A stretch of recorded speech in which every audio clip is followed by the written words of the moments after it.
Welcome to The Explainer, where today we are diving deep into one of the most iconic and, let's be honest, frustrating rivalries in the history of animation.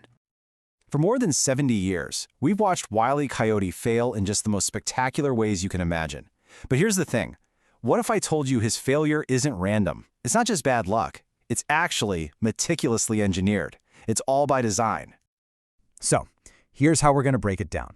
We'll start with the chase itself. Then we'll uncover the secret set of rules that dictates his every move.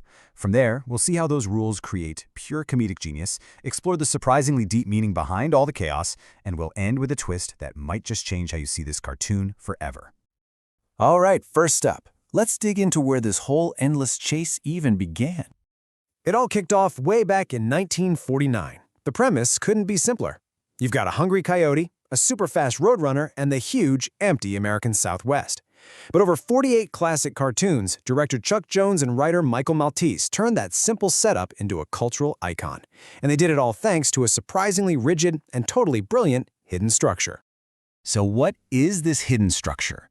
Well, it's time to pull back the curtain and reveal the secret laws that actually govern this entire cartoon universe. You see, in his autobiography, Jones actually laid out what he called a creative constitution. It was a set of rules he created to put constraints on the universe, and by doing that, he made the comedy land perfectly every single time. It turns out these limitations were the source of almost infinite creativity. And you can see the whole system laid out right here. The Roadrunner is basically just a passive target. The world itself is this totally closed environment. And the plot? Well, the plot is sealed by rule number 2. No outside force can ever harm the coyote. It's only his own incompetence, or the spectacular failure of his mail-order gadgets. He is literally the architect of his own demise. But maybe the most important rule of them all is the psychological one. You see, this isn't just about hunger anymore. He is a fanatic.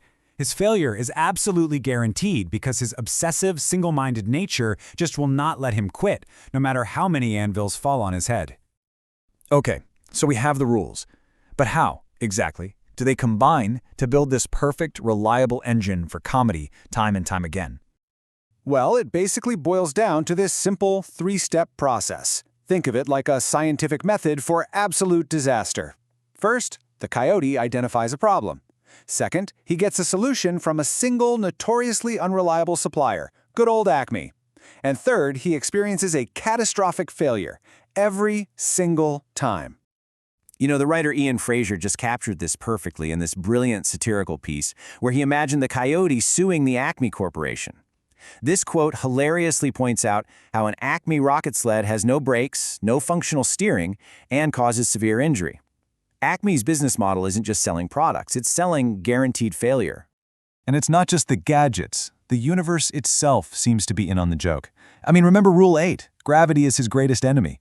He can run right off a cliff and just hang there in midair, totally safe, until that moment of horrified realization.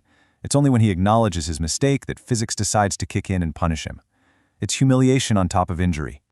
So all this relentless, rule-based failure, it's actually led to some unbelievably deep interpretations. I mean, what we're watching isn't just a cartoon anymore. It's become a modern myth about struggle, technology, and really the nature of existence itself. And it all starts with his name, which is kind of the first clue to his whole tragic situation.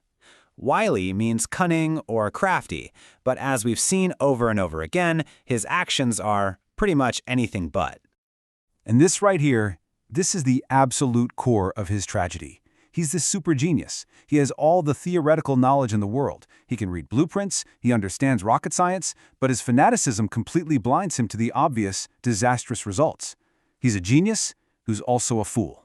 His struggle is a perfect mirror of the ancient Greek myth of Sisyphus. You know the one, the king who was condemned by the gods to push a giant boulder up a hill for all of eternity, only to have it roll right back down each time he got near the top.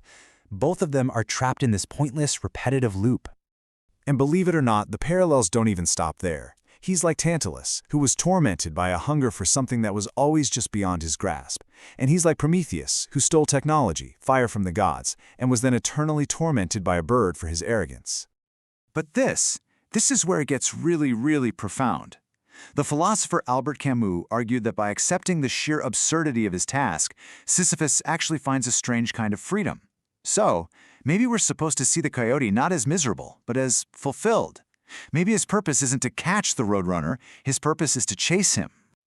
Okay, but before we finish up, there's one last twist to this whole story. And honestly, it challenges everything we've just talked about when it comes to this perfectly designed system. So, for decades, right, these rules have basically been accepted as gospel truth. They were seen as the brilliant blueprint behind this comedy masterpiece. But here's the bombshell. According to Michael Maltese himself, the guy who wrote the very first cartoons with Chuck Jones, these famous rules, maybe they were an invention, created after the fact. He claimed he'd never even heard of them during production, which suggests that Jones might have created them later to try and explain their shared intuitive genius. And that leaves us with this fascinating final thought. So what do you think is more brilliant? Is it the genius who designs a perfect system from the get-go, or is it the genius who is so intuitive, so in the zone, that he only recognizes the rules of his own masterpiece when he looks back on it years later? Either way, it just proves that even after all this time, Wile E. Coyote still has a few tricks up his sleeve, leaving us to question the very nature of creativity itself.